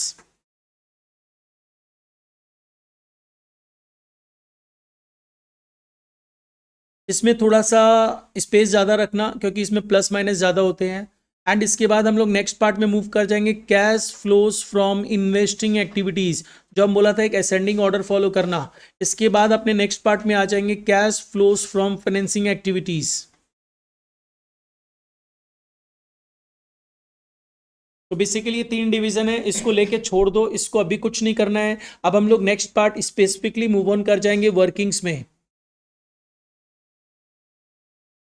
सबसे पहले सम देखो, और सम्स देख के हम लोग वर्किंग्स क्या क्या करने वाले हैं इस पे ध्यान देना, जो हमेशा हर सम में, कैश फ्लो के सम में रिक्वायर्ड रहेगा। हमने एडजस्टमेंट पढ़ना है और एडजस्टमेंट देखना है, जो भी एडजस्टमेंट है उससे रिलेटेड अकाउंट बना देना है। ठीक है, तो हम क्या करने वाले हैं, देखो सबसे पहले तो मेरे को दिख रहा है प्रपोज्ड डिविडेंड। ठीक है ना, दिख रहा है ना प्रपोज्ड डिविडेंड। तो प्रपोज्ड डिविडेंड जो दिख रहा है उसमें तुम लोगों को ये याद होना चाहिए, हम लोग पहले भी डिस्कस कर चुके हैं, proposed dividend of the current year is irrelevant, simply irrelevant है। क्यों इररेलेवेंट है? क्योंकि वो कंटिंजेंट लायबिलिटी होता है। तो कैश फ्लो स्टेटमेंट तो कंटिंजेंट लायबिलिटी दिखाना ही नहीं है, मेरे लिए वो इररेलेवेंट है। तो देखो मेरा करंट ईयर क्या है, 18-19। यहाँ पे दिया हुआ propose dividend for the year ended 31 March 18 and 31 March 19 were 11,600 एंड 10,600 रेस्पेक्टिवली। इस 10,600 का कोई काम नहीं है, करंट ईयर का है, कोई काम नहीं है, क्योंकि मेरे को तो बैलेंस शीट भी नहीं बनाना है ना। अगर बैलेंस शीट बनाते तो हम लोग सोचते हैं कि कंटिंजेंट लायबिलिटी में दिखाएंगे, यहाँ तो दिखाएंगे ही नहीं हम लोग। ठीक है, अब बात आती है प्रपोज डिविडेंड है और बैलेंस शीट में ढूंढना क्या डिविडेंड पेएबल है क्या, देखना दिखेगा। अगर डिविडेंड पेएबल होगा तो तुमको उसका अकाउंट बनाना पड़ेगा। तो डिविडेंड पेएबल है क्या हमारे पास? यस है। दैट मीन्स तुमको डिविडेंड पेएबल का अकाउंट बनाना। हमेशा इन सब चीजों को ध्यान रखना। हम इसी तरह का सम्स करवा दे रहे हैं कि एक बेंचमार्किंग सम तुम लोगों का हो जाएगा, उसको देख के तुम लोग पूरा कर सकते हैं। तो यहां पे हम लोग डिविडेंड पेएबल अकाउंट बनाएंगे, डिविडेंड पेएबल अकाउंट।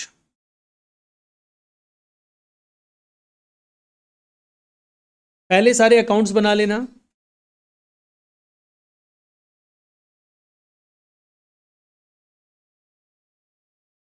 तो डिविडेंड पेएबल अकाउंट बनाना है, हमको समझ में आ चुका। सबसे पहले जब अकाउंट बना रहे हैं उसका बैलेंस ही दिखा दो। ये देखो डिविडेंड पेएबल्स यहाँ पे दिख रहा है, dividend payable, dividend payable other current liabilities में 1600 और 1000 का किस डेट में, उस पर ध्यान देना। कई बार उल्टा सीधा डेट दिया रहता है, पहले करंट ईयर देगा बाद में लास्ट ईयर देगा, कई बार पहले लास्ट ईयर देगा बाद में करंट ईयर देगा। तो इन्फॉर्मेशन देख के दिखाना।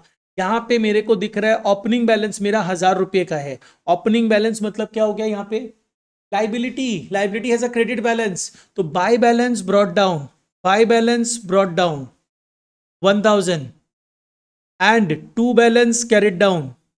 कई बार ये भी ध्यान देना, जैसे सपोज कर लो डिविडेंड पेबल तुम तो 1000 ले लिया, वहां पे जो स्टेटमेंट दिया था ना उसके ऊपर में लिखा रहेगा रुपीज इन 100। तो 1000 नहीं है, 1000 में 2 जीरो और ऐड करना है। ध्यान रखना ये सब चीजें। तो वहां पे दिया हुआ है क्या, ऐसा कुछ नहीं दिया हुआ है। जैसे सपोज कर लो हम यहाँ पे लिख देता रुपीज इन 100,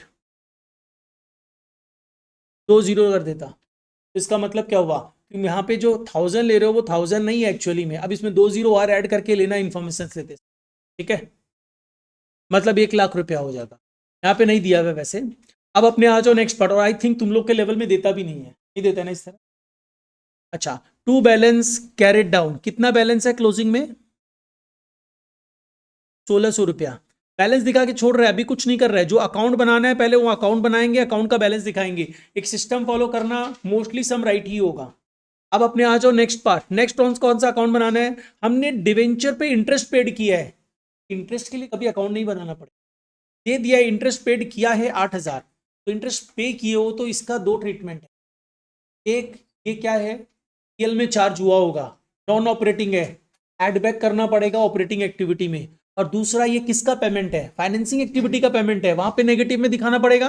राइट, तो हम लोग पहले ही इसको अपडेट करते हैं, दोबारा नहीं देखेंगे चीजों को, एक बार लेके जाएंगे अपडेट करके छोड़ देंगे। तो यहाँ पे मेरे को क्या करना है, हम लोग को ऑपरेटिंग एक्टिविटी में पहले लेना पड़ता था नेट प्रॉफिट बिफोर टैक्स, जो हम वर्किंग में निकाल देगा, जो तुम लोग को वहीं पे बनाना सिखाया था ना, देखो ऐसे कैलकुलेट होगा। तो नेट प्रॉफिट बिफोर टैक्स अभी मेरे पास है नहीं, हम कुछ लिखेंगे नहीं, इस अमाउंट को ब्लैंक छोड़ दे रहे हैं। बस हम लोग इसमें क्या लेंगे, ऐड कर देंगे। ऐड क्या करना है, इंटरेस्ट ऑन डिवेंचर्स। कितना अमाउंट है, 1800। एंड इसके साथ साथ ये जो 1800 है, इसका दूसरा ट्रीटमेंट क्या है, ये फाइनेंसिंग एक्टिविटी का पेमेंट है, तो move to the financing activity और दिखा दो interest on debentures paid. Interest on debenture since you are paying it, इसका मतलब ये आउटफ्लो है। आउटफ्लो मतलब नेगेटिव साइन में दिखा देना। ठीक है, अब आ जाओ नेक्स्ट पॉइंट, मतलब अब इंटरेस्ट ऑन डिवेंचर्स का कोई काम नहीं है। Depreciation charge during the year were 8000। Depreciation charge हुआ है, अकाउंट बनाना पड़ सकता है। फिक्स एसेट्स है ना, अब लेकिन जब भी फिक्स एसेट से रिलेटेड अकाउंट बनाओगे ना, तो एक बार देख लेना, डेप्रिसिएशन चार्ज करने का दो तरीका होता है।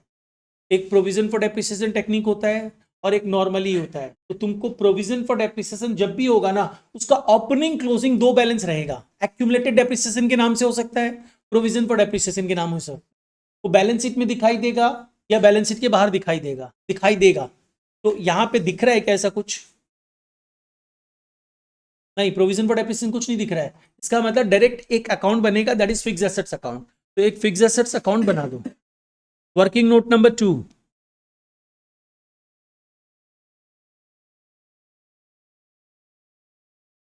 हर एडजस्टमेंट्स का अकाउंट बनेगा अगर वो रिक्वायर्ड है तो। Fix assets account, debit balance होता है, ओपनिंग बैलेंस भी आपके पास अवेलेबल है। देखो बैलेंस शीट में जाओ दिख जाएगा, ओपनिंग बैलेंस भी हमारे पास है, that is fix assets. Tangible fixed assets ये दिया हुआ देखो 50,000 और 60,000, लेकिन ऊपर डेट चेक कर लेना लास्ट में। पहले मेरे पास करंट ईयर है, बाद में लास्ट ईयर है, तो ओपनिंग बैलेंस हुआ 60,000, क्लोजिंग बैलेंस 50,000।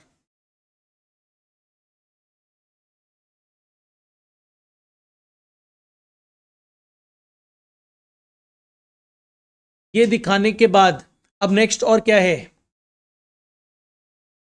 आपने 1000 शेयर्स इशू किए हैं, सम बोल रहे हैं 1000 इक्विटी शेयर्स इशू किया है, 10 रुपया इच के, 31 मार्च 19 को इशू किया है। 31 मार्च 19 मतलब ईयर एंडिंग डेट। वैसे यहां पे कुछ उससे कोई रेलेवेंस भी नहीं है, अगर डेट नहीं भी देता तो कोई फर्क नहीं पड़ता। 31 मार्च 19 को इशू किया है, तो ये इशू किया है मतलब क्या हुआ, शेयर्स इशू कभी भी पीएल में दिखाते हैं क्या, नहीं, लेकिन पैसा तो आ रहा है। कौन सा इनफ्लो है, operating, investing, financing. Financing, financing में दिखा दो। इशू ऑफ शेयर्स 1000 शेयर्स 10 रुपया इच का, मतलब कितना अमाउंट आया, 10,000 रुपया। लेकिन एक बार चेक कर लेना रिजर्व एंड सरप्लस, क्योंकि यहां पे तो बोला नहीं है पार पे इशू किया कि प्रीमियम पे इशू किया है। रिजर्व एंड सरप्लस में अगर एसपीआर इंक्रीज हो रहा है तो मतलब क्या हुआ, प्रीमियम पे इशू किया है। तो देखो रिजर्व एंड सरप्लस दिया हुआ है, दिया हुआ है, जिसमें लेकिन एसपीआर नहीं है। दो चीज है, एक डीआरआर है, डिवेंचर रिडेम्पशन रिजर्व, और दूसरा एसओपीएल है। ठीक है, मतलब नहीं है एसपीआर, मतलब issue of shares at par है। तो पार है मतलब 10,000 रुपया मेरा कैश इनफ्लो है, financing activity. Issue of shares at par,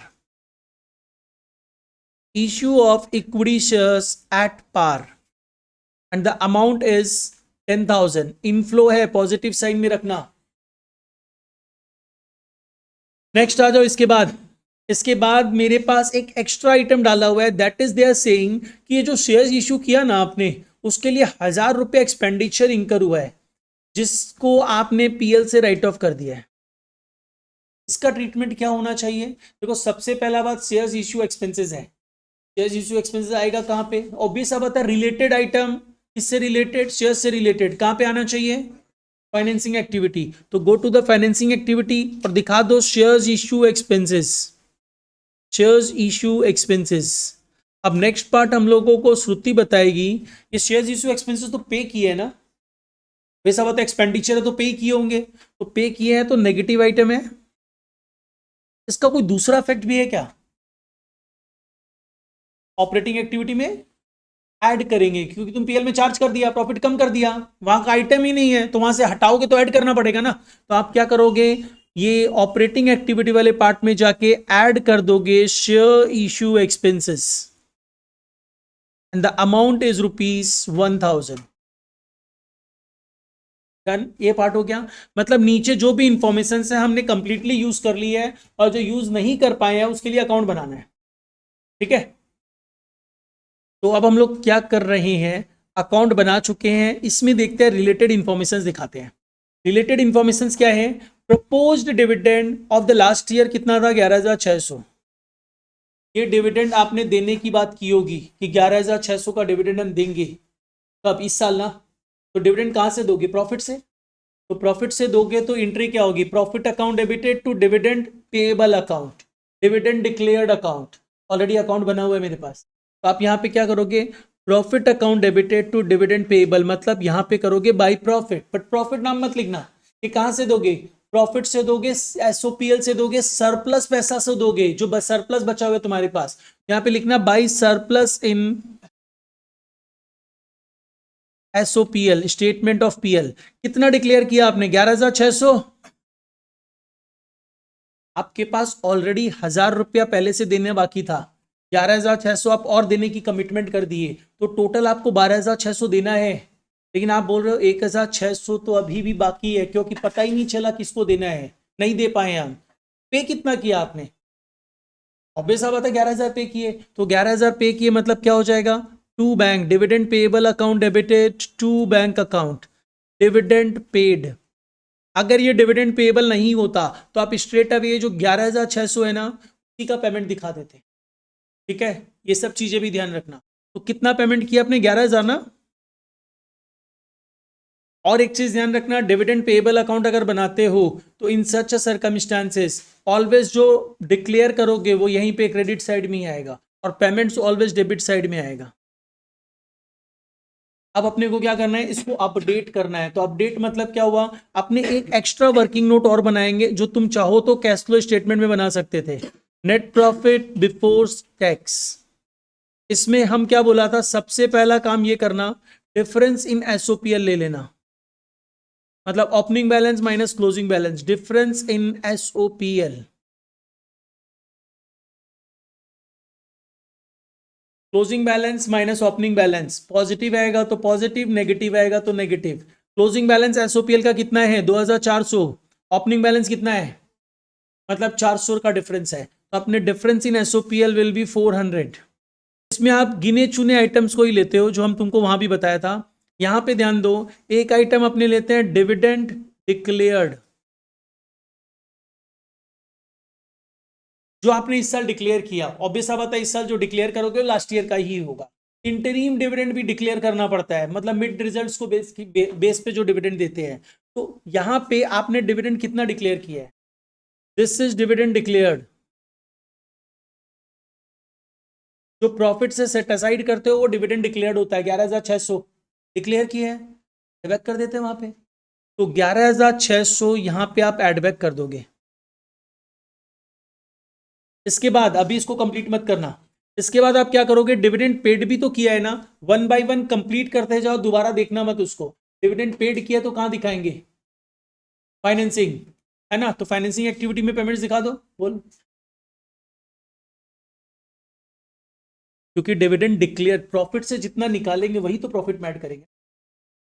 profit से निकाले तो 11,600 है तो उतना ही ऐड करेंगे, बट पेमेंट डिफरेंट पार्ट हुआ है, तो कैश फ्लो स्टेटमेंट में पे जितना हो रहा है उतना दिखा दिया अपने, क्योंकि कैश बेसिस पे बना रहे हैं। तो अब अपने आ जाओ, cash flows from operate financing activities में दिखा दो dividend paid, amount is 11,000। Since negative item है, पेमेंट किए हैं, नेगेटिव में दिखा देना। डिविडेंड पेएबल अकाउंट का भी किस्सा कहानी खत्म, move to the fix assets. Fix asset से रिलेटेड सिर्फ एक पार्ट दिया हुआ है, दैट इज डेप्रीशिएशन।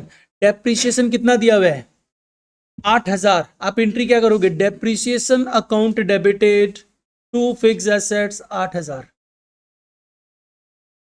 डेप्रीशिएशन क्या है, पहले इसको कंप्लीट करते हैं फिर सोचते हैं क्या है। और कुछ नहीं है ना फिक्स एसेट से रिलेटेड। फिर भी देखो, मेरे को यहां पे क्रेडिट साइड में शॉर्टफॉल मिल रहा है, तो शॉर्टफॉल मिल रहा है वो क्या रिप्रेजेंट कर रहा है, कम हो रहा है फिक्स एसेट्स। दो ही रीजन से कम होता है, या तो डेप्रिशिएट होगा या फिर डिस्पोज होगा, सेल होगा। तो यहाँ पे तो डेप्रिसिएशन तो दे दिया, यानी मानना पड़ेगा सेल्स है, तो यहाँ पे अपने उसको मान लेंगे कि सेल हुआ है by bank sale. By cash भी लिख सकते हो, और चाहो तो भाई सेल्स लिख के दिखा सकते हो, वर्किंग का पार्ट है, कोई ऐसा सच नहीं दिखाना है कि बैंक की लिखना पड़े। तो अब इसको अपडेट करते हैं। अपडेट क्या करना है, डेप्रिशिएशन नॉन कैश आइटम है, ऑपरेटिंग में ऐड हो जाएगा, और ये पैसा आया है फिक्स एसेट्स को बेच के आया है, मतलब इन्वेस्टिंग एक्टिविटी। इन्वेस्टिंग एक्टिविटी में हम दिखा देंगे sale of fix asset 2000 positive item.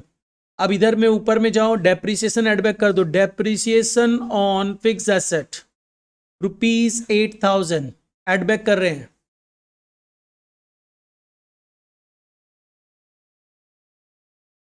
Done, यही करना है। इसके बाद हम लोग क्या करेंगे, अब देखो वर्किंग सारा कंप्लीट हो चुका है, मेन पार्ट वर्किंग का रहता है, सारा हो चुका है। अब one by one move on करते हैं, one by one.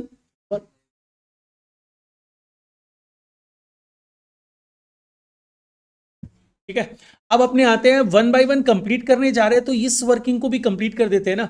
Net profit before tax जो निकाल रहे थे, तो इसमें देखो नॉर्मली हम लोगों को सिर्फ 3 आइटम ऐड करना रहता नॉर्मली, अदरवाइज तुम लोग को 1-2 आइटम और दिखाया था, ट्रांसफर फ्रॉम रिजर्व भी हो सकता है, रिफंड ऑफ टैक्स भी हो सकता है। तो यहाँ पे नॉर्मली अपने 3 चीजों को लेते हैं, one is the dividend declared, another one is the provision for taxation made not paid, tax paid नहीं, टैक्स मेड जो होता है प्रॉफिट से जो निकाला जाता है वो एड बैक करते हैं, और तीसरा आइटम जो अपने ऐड करते हैं that is transfer to reserve, any reserve, DRR हो what ever.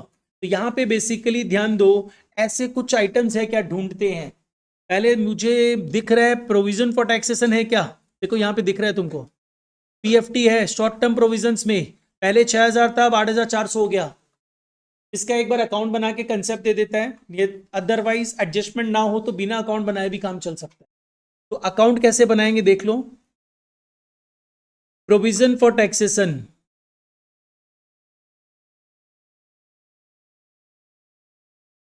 PFT account, PFT is a liability, मतलब क्रेडिट बैलेंस होगा, credit side increasing side, debit side decreasing side. हमारे पास पहले से कुछ PFT में बैलेंस पड़ा हुआ है, PFT मतलब टैक्स जो आपको पे करना है, कितना बैलेंस पड़ा हुआ है पहले से 6000, एंड अभी कितना बैलेंस मेरे पास है क्लोजिंग डेट में 8400। डन। अब देखना हुआ क्या, यहां पे बेसिकली क्या है ना कि तुमको कुछ बताया नहीं है, तो सिंपल सा ये चीज ध्यान रखना कि कुछ ना बोला हो तो ये जो लास्ट ईयर वाला अमाउंट होता है ना वो हम लोग पे कर देते हैं। तो पे करेंगे तो हम लोग एंट्री पास करते हैं टू बैंक, टैक्स पेड, मतलब टैक्स पेड यहां पे आता है। तो कुछ ना बोला हो तो पिछले साल वाला पे कर देते हैं, और इस साल वाला हम लोग क्या करते हैं, इस साल वाला हम लोग प्रॉफिट से निकालते हैं। तो अगेन प्रॉफिट से निकालेंगे तो क्या करेंगे, profit account debited to PFT, या प्रॉफिट मतलब statement of PL, by statement of PL। Dividend surplus profit से जाता है और टैक्स नॉर्मल प्रॉफिट से। ठीक है, तो यहाँ पे SOPL लिखेंगे, और ये है क्या PFT मेड है, कितना PFT आपने बनाया है, और ये PFT पेड है, टैक्स पेड है। ठीक है, तो ये कितना बैलेंसिंग फिगर आना चाहिए, वैसे तो 8400 होगा यहाँ पे, क्योंकि हम लोगों के पास तो इंप्लाइड पार्ट है ना, कुछ नहीं बोला है, तो लास्ट ईयर वाला पेड कर देंगे, और इस साल जो क्लोजिंग बैलेंस है वो इतना मेड की है अपने। ठीक है, तो बेसिकली क्या होना है यहाँ पे, ये चीज ध्यान रखना, PFT जो आप बनाओगे कई बार तुमको बोल देगा tax provided during the year इतना है, तो उसके लिए क्या एंट्री करोगे, tax provided during the year by SOPL, that is a tax provided, और टैक्स पेड कहाँ दिखाते हैं, PFT में डेबिट में। ठीक है, अब क्या करना है, मेरे को तो पता चल गया ना कितना टैक्स मेड किए हैं 8400 ना, तो it should be added back यहाँ पे 8400, और टैक्स पेड कहाँ पे दिखाते हैं, टैक्स पेड हम लोग ऑपरेटिंग एक्टिविटी में लास्ट में दिखाते हैं। तो go to the operating activity, उसमें एकदम लास्ट में लिख दो टैक्स पेड, मतलब जो भी चीज मिले ना उसको तुरंत तुरंत दिखाते जाओ, जिससे बाद में छूटने का कोई कंसेप्ट ना रहे। टैक्स पेड दैट इज ₹6000 ना, नेगेटिव आइटम। अब इसके बाद नेक्स्ट आ जाओ, ये कर चुके हैं हम लोग, टैक्स पेड का भी कंसेप्ट क्लियर हो गया। नेक्स्ट मेरे को अब क्या करना है, इसमें ट्रांसफर टू रिजर्व्स कुछ है तो ऐड करके खत्म करते हैं।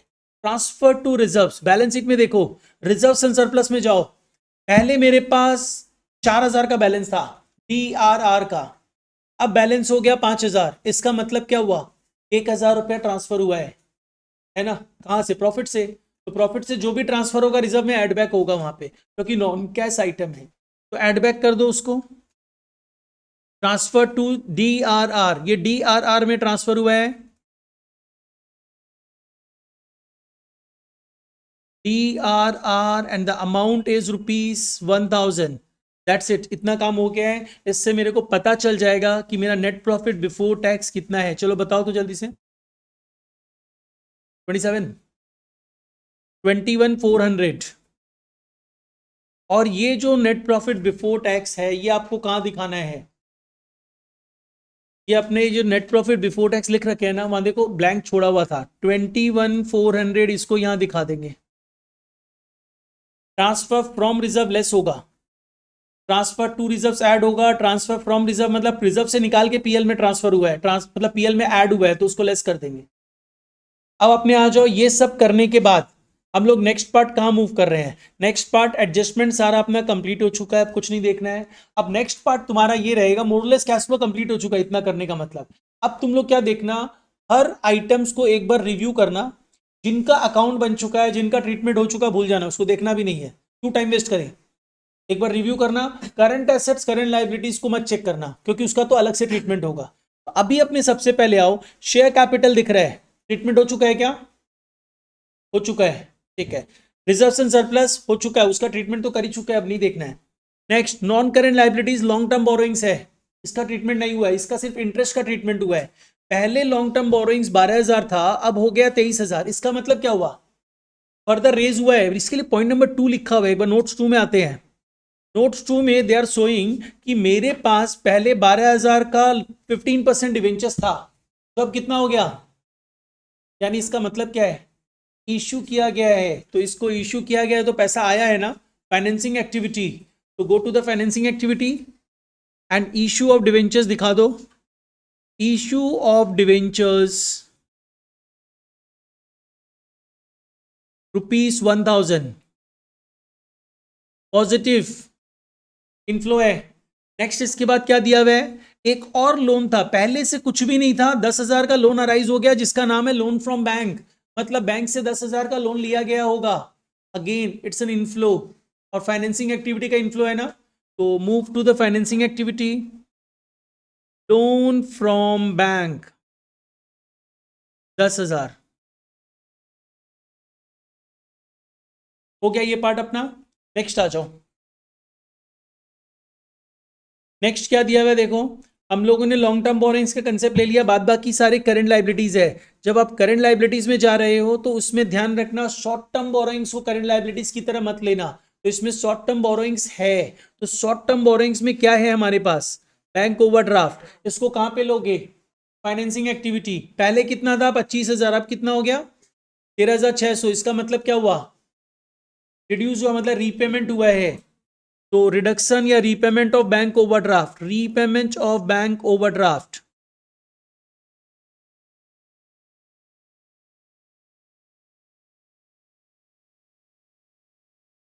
कितना रिडक्शन हुआ है, 11,400, नेगेटिव आइटम। नेक्स्ट, अब इसके बाद करंट लाइबिलिटी से बाद में देख लेंगे, जिसमें शॉर्ट टर्म प्रोविजंस आपको नहीं देखना है, क्योंकि शॉर्ट टर्म प्रोविजंस का ट्रीटमेंट कर चुके हो, पीएफटी के नाम से ट्रीटमेंट कर चुके हैं अपने, ठीक है। अब आप बात करते हैं करंट एसेट्स, नॉन इसमें sorry non current assets, non current assets का आपने अकाउंट बना लिया है, ट्रीटमेंट हो गया। अब बचा क्या अपने पास, करंट एसेट्स। करंट एसेट्स में मेरे पास कैश एंड बैंक बैलेंस है, उसको तो टच करना मत। एक करंट इन्वेस्टमेंट भी है, बट करंट इन्वेस्टमेंट में क्या ये बोला गया है कि करंट इन्वेस्टमेंट तुम्हारा मार्केटेबल सिक्योरिटीज है, तो नॉर्मल करंट एसेट्स की तरह ट्रीट करेंगे, ठीक है। अब अपने आ जाओ नेक्स्ट पार्ट, मतलब कैश एंड कैश इक्विवेलेंट को सिर्फ रखना, तुम एज्यूम कर सकते हो, नीचे असम्पशन दे सकता है, current investments are marketable securities, तो treated as cash and cash equivalent ले सकता है, अज्यूम करना पड़ेगा। सम्स नहीं तो स्पेसिफिकली बोलता है तब तो लेना ही पड़ेगा, अदरवाइज अजम्पशन बेस्ड है, ठीक है। बेटर है मत लो अजम्पशन, और लेना है तो ले लो, तुम्हारे ऊपर डिपेंड करता है। अगर तुम अज्यूम कर लोगे कि ये कैश एंड कैश इक्विवेलेंट है तो इसको कंसीडर यहां नहीं करेंगे, अदरवाइज करंट एसेट्स की तरह कंसीडर। अब अपने क्या करना है, सारा ट्रीटमेंट तो हो चुका ना, तो एक काम और करो, इसको टोटल कर दो, इसका वैल्यू कितना आ रहा है देखो, 32,200। इसको हम लोग नाम दे देंगे cash from operation before working capital changes. Working capital changes के पहले का कैश फ्रॉम ऑपरेशन। अब इसमें वर्किंग कैपिटल इफेक्ट डाल दो, जो तुम लोग को हम बताया था। क्या करना है, करंट लायबिलिटीज जैसा है वैसा करना है, और करंट एसेट्स ऑपोजिट ट्रीट करना है।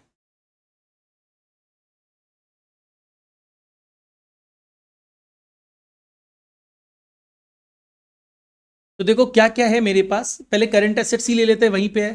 करंट इन्वेस्टमेंट कितना है, 400। कितना हो गया, 1000, मतलब इंक्रीज हुआ है ना 600 से। तो इंक्रीज इन करंट इन्वेस्टमेंट क्या करेंगे, इंक्रीज इन, इंक्रीज का साइन मत देना, पूरा प्रॉपरली लिख लेना, इंक्रीज इन करंट इन्वेस्टमेंट। और तुम लोग चाहो तो एड लेस करके प्रॉपर फॉर्मेटिंग अच्छे से सजा सकता है।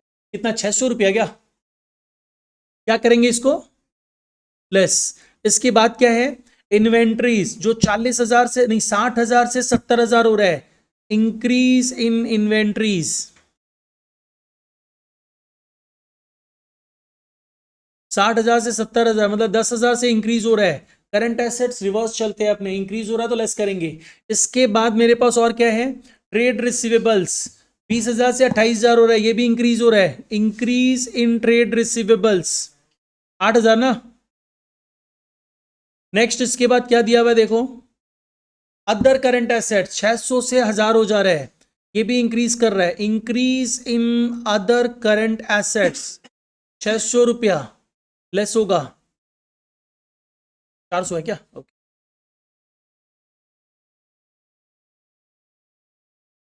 400 लेस कर देंगे। अब अपने आएंगे सर, करंट एसेट तो सब ले लिया, करंट लाइबिलिटीज की बात करते हैं। दो करंट लाइबिलिटीज है, एक ट्रेड पेबल्स है जिसके लिए कोई नोट्स टू अकाउंट्स नहीं दिया हुआ है, 14,000 से 12,000 हो रहे हैं। करंट लाइबिलिटी डिक्रीज कर रहा है तो क्या करेंगे, लेस करेंगे। तो डिक्रीज इन ट्रेड पेबल्स 2,000 रुपया, decrease in trade payables ₹2,000 less करना है। इसके बाद नेक्स्ट मेरे पास है अदर करंट लाइबिलिटीज, जिसके लिए नोट नंबर 3 दिया हुआ है, तो नोट नंबर 3 में चलते हैं। क्या है अदर करंट लाइबिलिटीज में, डिविडेंड पेएबल अकाउंट बन चुका है, ट्रीटमेंट हो चुका है, मतलब कुछ नहीं करना है। तो इसका मतलब यहां पे भी कंप्लीट हो चुका है ट्रीटमेंट। इसको भी एक बार टोटल कर लो, कैश फ्रॉम ऑपरेशन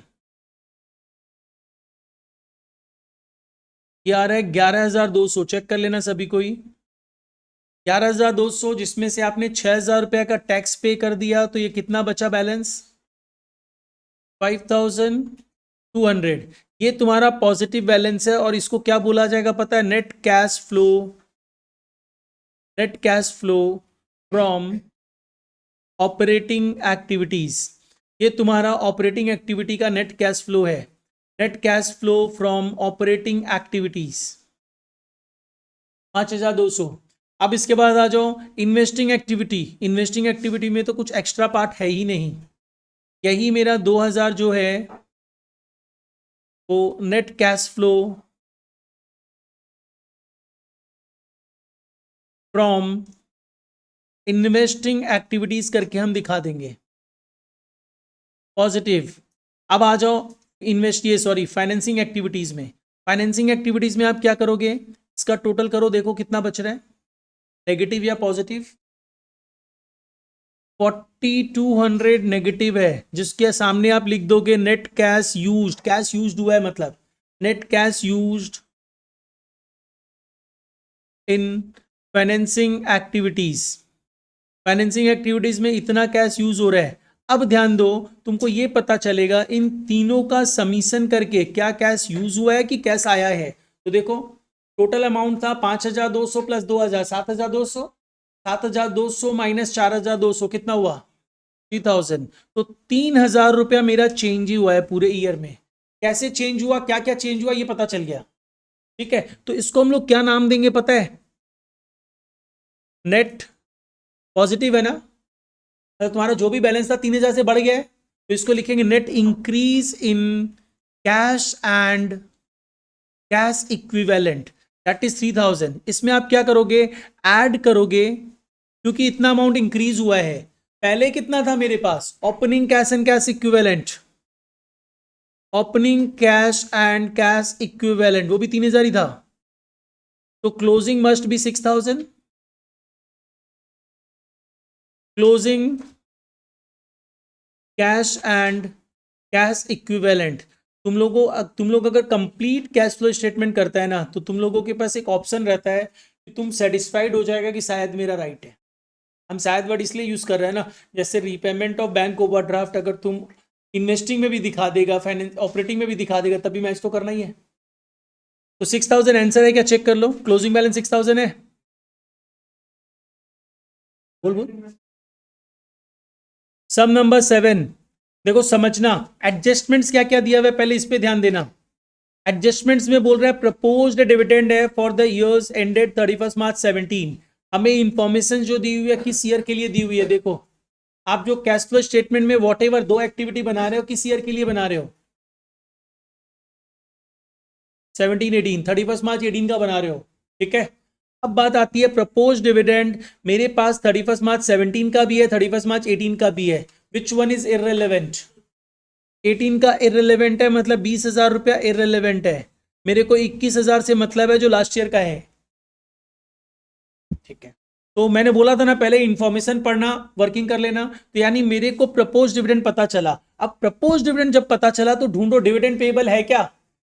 अगर डिविडेंड पेबल नहीं होता तो कुछ कंसेप्ट नहीं था, इतना ही अमाउंट हम पे करेंगे, इतना ही अमाउंट हम डिक्लेयर किए हैं, 21,000 ही पे करेंगे, 21,000 ही डिक्लेयर किए हैं। अगर डिविडेंड पेबल नहीं होता तो, बट डिविडेंड पेबल है, तो एक अकाउंट बना दो डिविडेंड पेबल का। सम नंबर 7,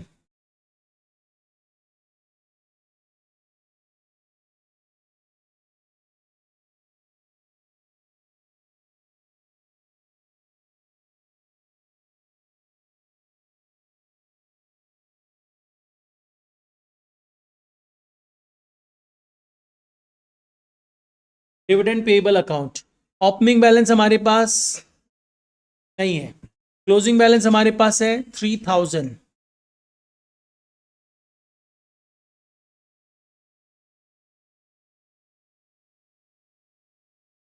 अब क्या करना है हम लोगों को, डिविडेंड डिक्लेयर करना है। जब डिविडेंड डिक्लेयर करोगे तो क्या एंट्री पास करोगे, डिविडेंड डिक्लेयर मतलब इन सिंपल वर्ड, दूसरा तरीका भी ध्यान रखना, लाइबिलिटीज का क्रेडिट बैलेंस होता है ना, क्रेडिट साइड इंक्रीजिंग साइड है, डेबिट साइड डिक्रीजिंग साइड है, डिविडेंड पे करना है तो डिविडेंड बढ़ेगा, मतलब अपने अल्टीमेटली क्या करेंगे, बाई सरप्लस इन एसओपीएल। अमाउंट कितना है, कितना डिक्लेयर किया है, जितना डिविडेंड है कितना है 21,000।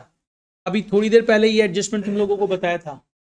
फिर उसके बाद ऑब्वियस बात है 21,000 आपको देना है, आपने लेकिन दिया कितना, 3,000 नहीं दिया, तो बैलेंस अमाउंट आपने पे कर दिया टू बैंक।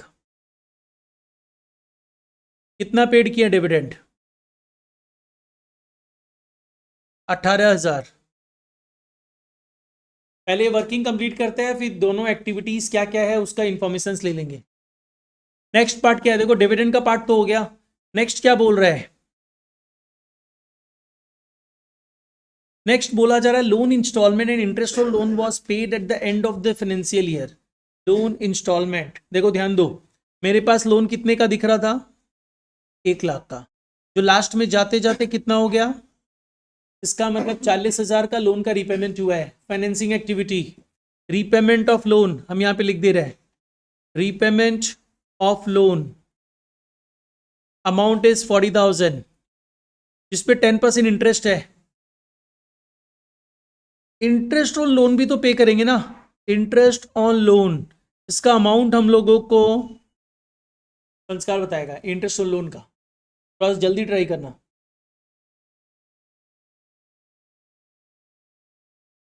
और मालूम है ये सब तुम लोगों का रेगुलर क्लास में भी हुआ है, दोबारा जब क्लास लिया होगा उस समय भी किए होंगे, और तुम लोग वीडियो से सब तो देखा ही होगा, अगर एक दो बार वापस देखा होगा तो, और उसके बाद तुम लोग ये सब गलती करता रहता है।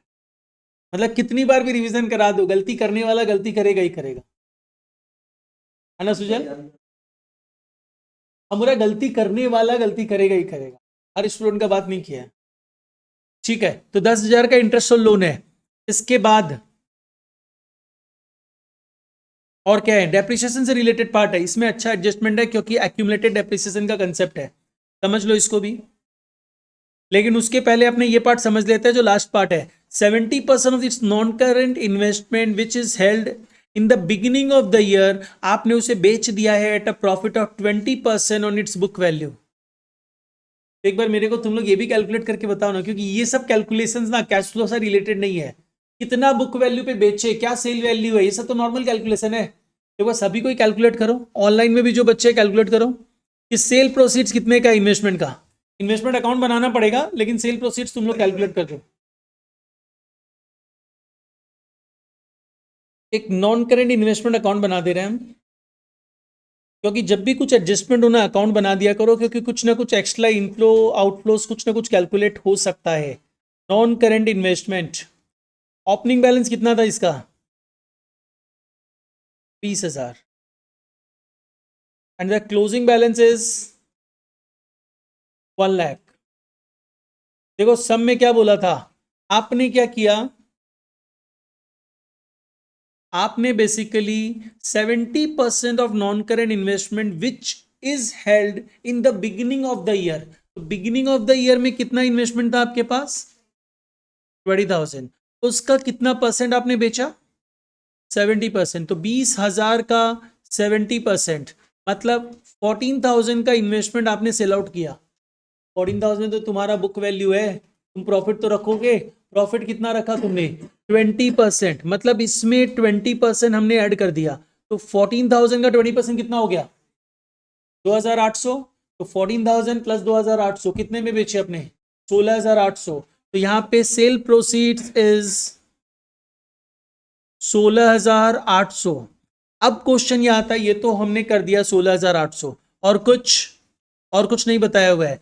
तो देखो तुमको कहीं ना कहीं शॉर्टफॉल मिल रहा है, डेबिट में शॉर्टफॉल है, which is saying investments are increasing. कैसे इंक्रीज होगा, खरीदे होंगे तब ना इंक्रीज होगा। तो इसका मतलब टू बैंक, मेरे को पता चला इतना इन्वेस्टमेंट परचेज किया गया है, 94,800। प्रॉफिट ऑन सेल भी दिखाएंगे, right, to profit on sale 2,800। Balancing figure बताओ कितना है,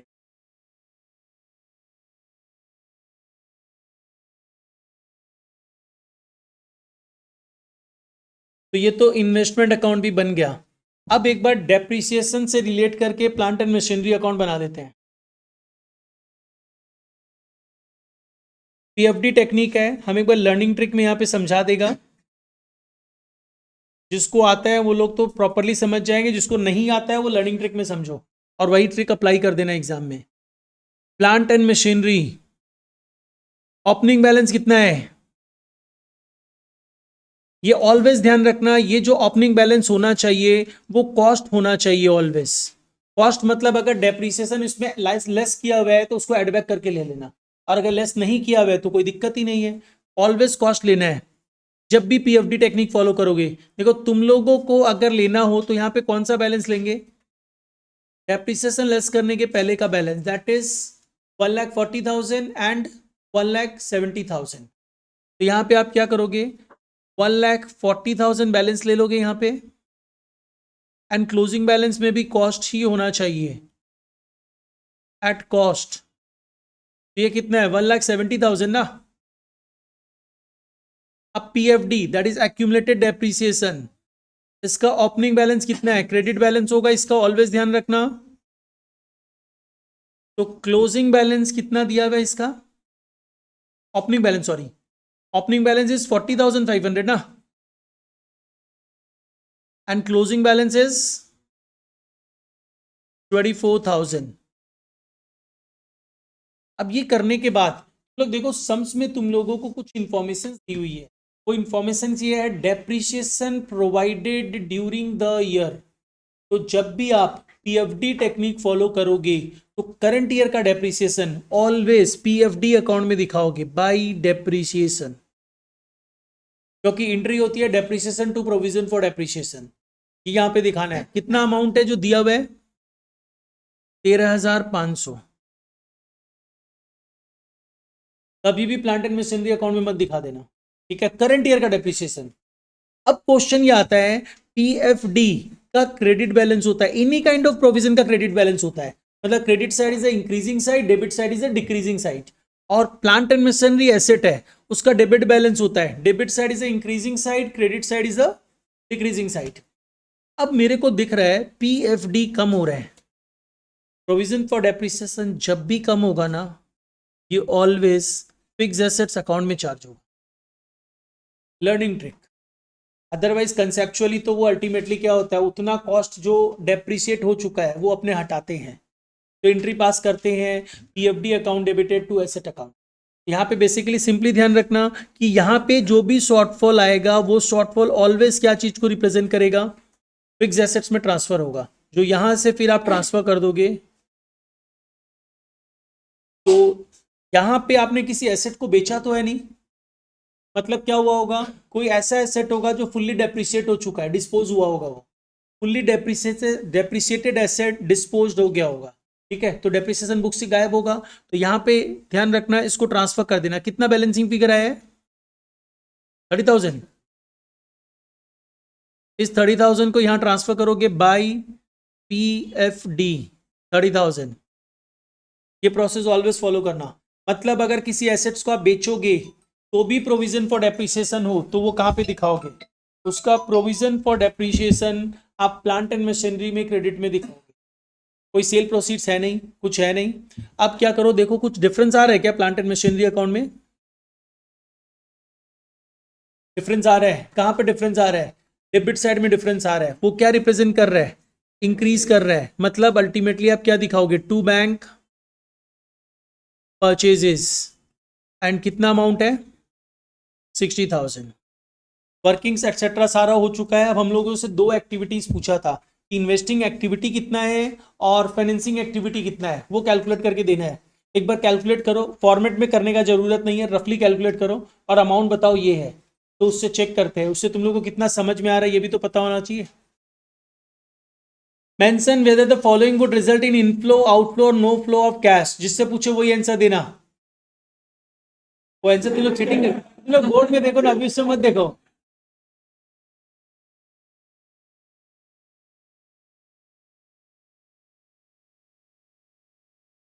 तो तुम लोग हाँ क्यों देख रहा है, वहां देख रहा है।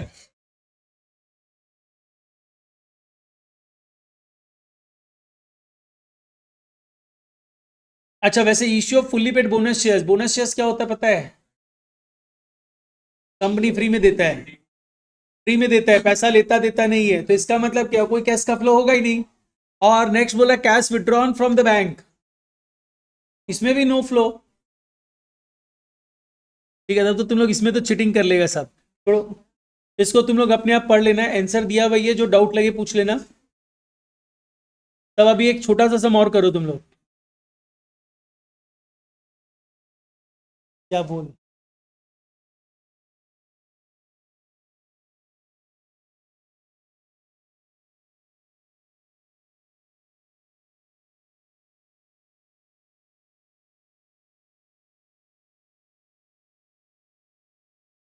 चलो ये जल्दी से कर दो, प्रॉब्लम नंबर 4, उसके बाद तुम लोग को छुट्टी दे देंगे। प्रॉब्लम नंबर 4, खाली cash flows from financing activities calculate करके देना है।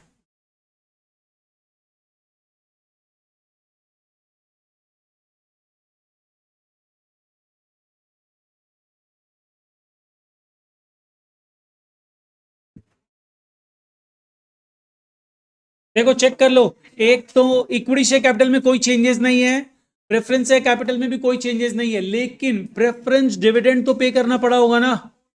प्रेफरेंस डिविडेंड कितना है, 10% ऑन 5 lakhs। इसका मतलब क्या हुआ, 5 लाख का 10% प्रेफरेंस डिविडेंड पेड किए होंगे, that is 50,000 negative item, preference dividend paid. उसके साथ साथ प्रपोज डिविडेंड पिछले साल का 1.5 लाख का पेमेंट किए होंगे, propose dividend 1.5 lakh paid. Interim dividend paid किया गया होगा 20,000 का। इंटरीम डिविडेंड तो करंट पार्ट का ही होगा ना, इंटरीम डिविडेंड क्या होता है, मिड रिजल्ट्स के बेसिस पे जो डिविडेंड डिक्लेयर करके पे कर देते हैं, दैट इज इंटरिम डिविडेंड। वो 20,000 पेड हुआ है, 1.5 लाख रुपया पिछले साल का डिविडेंड है प्रपोज डिविडेंड, और 50,000 रुपया प्रेफरेंस डिविडेंड है। टोटल इतना आउटफ्लो होगा फाइनेंसिंग एक्टिविटीज का, कितना हो जा रहा है, 2,20,000 आउटफ्लो।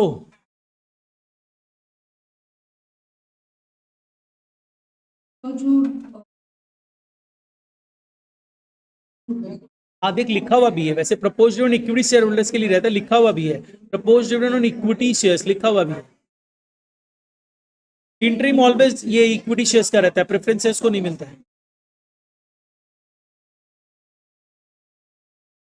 ठीक है, एनीवे एक काम करते हैं, अब और कुछ नहीं कर रहे हैं, इसको गो थ्रू करके रखो, जितना करवाया गया अच्छे से समझ के रखो और थ्योरी पढ़ के रखो।